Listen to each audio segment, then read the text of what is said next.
KHOU 11 News at noon starts now. The defense now making its closing arguments in the Derek Chauvin trial. There's the prosecution, who will get a rebuttal afterwards. Our legal expert weighs in. A deadly night in North Houston. A gunman shoots 5 people across several city blocks. One victim's sister says that the shooter was a friend. And no appointment needed for a COVID vaccine. We'll tell you where. And does the shot provide a surprise bonus benefit? Good afternoon. I'm Shirley Chow. Welcome now to our digital webcast, and Derek Chauvin could know his fate in the coming days. The defense giving its closing arguments right now, followed by a prosecution rebuttal. Then jurors will decide if the fired police officer is guilty of murder in the death of George Floyd. Skylar Henry has the latest from Minneapolis. Members of the jury. The state went first during closing arguments at Derek Chauvin's murder trial. What the defendant did to George Floyd killed him. This is the prosecution's last chance to convince jurors that the former Minneapolis police officer caused George Floyd's death when he knelt on his neck for more than 9 minutes during an arrest last May. George Floyd begged until he could speak no more, and the defendant continued this assault. When he was unable to speak, the defendant continued. Any conviction must be unanimous, so the defense has to convince just one juror that Chauvin used reasonable force by following police department policy and current standards of law enforcement. The defense also claims underlying health conditions and drug use contributed to Floyd's death. Chauvin faces 3 charges: second-degree unintentional murder, third-degree murder, and second-degree manslaughter. Minneapolis has been on edge for nearly a year and is bracing for more unrest if Chauvin doesn't pay a heavy price for Floyd's death. I think he should be guilty personally, but you never know with our judicial system. National Guard troops are deployed throughout Minneapolis, working alongside state and city police officers. And the governor has requested more law enforcement from neighboring states. If people are assaulted, who is going to stop the criminals? If you don't have police or National Guard or anybody else, you have a real problem. Once deliberations begin, jurors will be sequestered while they review the evidence and decide the fate of Derek Chauvin. Skylar Henry, CBS News, Minneapolis. And joining us now is KHOU legal analyst Carmen Rowe. And Carmen, the judge gave the jury instructions about the law today. So can you review the specific charges against Chauvin and the possible range of punishment? Yes, so the 3 charges that this jury was instructed on first thing this morning are second-degree murder, third-degree murder, and second-degree manslaughter, none of which are intentional crimes in Minnesota. But essentially, they range from felony murder, which requires an intentional assault, all the way down to criminal negligence. The highest count requires or has a maximum of 40 years in prison, while the lowest charge is just 10 years in prison as a maximum. So the state's closing, how powerful do you think that was? Well, the state of Minnesota came out strong, and they gave this jury one sentence. His name was George Perry Floyd Jr., and they followed that up with his last words before he died: "Please, I can't breathe."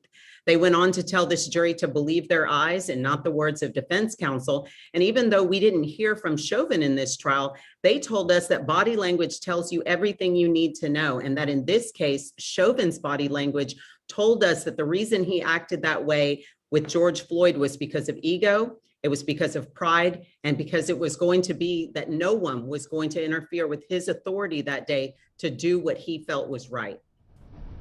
All right, all eyes on this trial. Thank you, Carmen Rowe. I know we'll be talking to you throughout the day.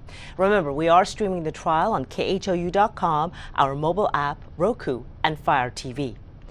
Just into our newsroom, Deshaun Watson is legally responding to the civil lawsuits filed against him.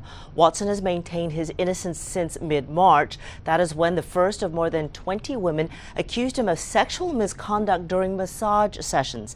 In his response, Watson rebuts claims by the women that they were uncomfortable with his actions during the sessions. We're going through those documents right now, and I'll have more updates for you on air and online. Police have arrested the former Travis County Sheriff's deputy accused of killing 3 people at an apartment complex on Sunday. This is a new picture of 41-year-old Stephen Broderick as he was arrested. It happened this morning just north of Austin. This after a 911 caller reported a man matching Broderick's description walking along the road. Police say Broderick was armed but taken into custody without incident. Authorities believe that the killings were a domestic situation, and the Elgin School District says 2 of the victims were high school students. Broderick, who resigned as a deputy last year, has a pending felony charge for sexual assault of a child. A deadly night in North Houston. A gunman targets 5 people across several neighborhood blocks. 3 are wounded, 2 dead, including a young father. Our Michelle Choi spoke with that victim's sister and says investigators are still working on a motive. A tragic shooting overnight in North Houston had police working 2 different scenes for hours. The first at this Whataburger parking lot off the North Freeway. Police say just after midnight they responded to a reported shooting. When they arrived, they found a man and a woman shot and a white Buick riddled with bullet holes. Before being rushed to a hospital, the pair told police several more people were shot just a block away. On East Whitney Street is where police found 2 men dead and another man wounded. He was also taken to the hospital. They also found this white Mercedes with a bullet hole through the window. Investigators have yet to release the names of the victims, but according to family, one of the men shot and killed was 27-year-old Robert Palmer, a father of a 9-year-old boy. This morning, his sister shared both his picture and this tearful message with us. My brother's a good person. He's a good. Robin says her brother was just getting a fresh start in life when she believes he was shot and killed by his own friend. She says the 2, along with a 3rd friend also killed in the shooting, were spending time together when the unthinkable happened. They were just trying to get it together. They wasn't expecting this. They thought they were going to my cousin's house. We're waiting for investigators to confirm those details, as well as give an update on the connection between the 2 scenes and the victims. In North Houston, Michelle Choi, KHOU 11 News. In other top stories, at 1 p.m., the Coast Guard, National Transportation Safety Board, and Houston-based Sea Corps Marine will be holding a news conference on the capsized Sea Corps Power. In the meantime, search and rescue efforts continue in the Gulf a few miles south of Louisiana. The vessel capsized last Tuesday. 6 people were rescued. So far, 5 bodies have been recovered and 8 crewmen are still missing. The NHTSA is now investigating a fiery crash that killed 2 people in an apparently driverless Tesla. This happened over the weekend in Northwest Harris County. Precinct 4 deputies say that the victims were 59 and 69 years old and that neither was in the driver's seat. The 2019 Tesla Model S was speeding when it crashed into a tree and burst into flames. At one point, crews had to call Tesla to ask how to put the massive fire out.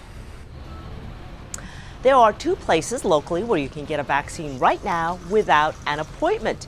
TSU is taking walk-ins today through Friday from 7 a.m. until 6:30 p.m. And Memorial Hermann is hosting a drive-through at the Smart Financial Center in Sugar Land. That is today and tomorrow from 7 a.m. to 5 p.m. We've also got a traffic alert we want to tell you about right now. This is a live look at the southbound lanes of 288 closed near Loop 610 South because of some structural damage. Take a look at this new video. It shows the concrete that has been buckling in that area. All of this, that does look like a mess. This could last a few hours. That repair. The location is between 610 and the West Belfort area. To prevent a major traffic jam, tolls have been waived from the Southmore Boulevard entrance ramp to the Beltway 8 Feeder Road entrance ramp. So a little benefit there, but still a backup. All right, let's get a look at our forecast. Blake Matthews, what do you have for us? Good afternoon, Charmaine. It is a beautiful day out there. We've got a lot more of those ahead as we head into the rest of your week. Things change in a big way as we head into your Friday and Saturday, but looking at the latest data coming in, it does appear that I will be able to salvage some of your weekend, so it's not going to be a complete washout. Temperatures right now 69 degrees at the big airport, 70 at Hobby, 71 there on Galveston Island with those winds coming around to the northeast, 5, 7, 12 miles an hour. But if you look carefully, it almost almost looks like they are rotating in a circle, and the reason why we've got high pressure sitting over us, and that is keeping our weather nice and quiet here across southeast Texas. Temperatures are running 7 to as much as 10 degrees warmer than just this time yesterday, and we're looking for that afternoon high today in the low to mid 70s, maybe even a few upper 70s out there, before cooling back off again down into those low 50s as we head into the overnight hours tonight, before warming back up into those low 80s as we head into your Tuesday. Satellite and radar, not much going on. In fact, nationwide, this is something you don't see every day.